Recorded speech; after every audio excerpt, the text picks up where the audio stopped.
দর্শক, আমরা এই মুহূর্তে রয়েছি রাজধানীর মালিবাগের গুলবাগ জামে মসজিদের সামনে। আমরা দেখতে পাচ্ছি ঢাকা ৮ আসনের বিএনপির মনোনীত ধানের প্রার্থী এবং 11 দলীয় জোটের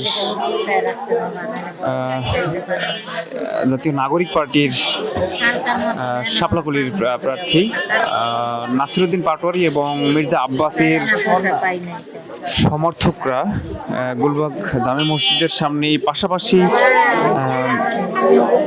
লিফলেট বিতরণ করছে। একই সাথে দুই প্রার্থীর নির্বাচনী প্রচারণা দেখে স্থানীয় যারা রয়েছে তারা আসলে মুগ্ধ হয়েছেন। আমরা এই মুহূর্তে আপনাদেরকে দেখানোর চেষ্টা করছি।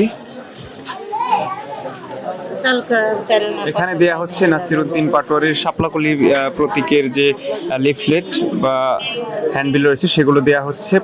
ঠিক অপর পাশেই কিন্তু আমরা দেখতে পাচ্ছি মির্জা আব্বাস সাহেবের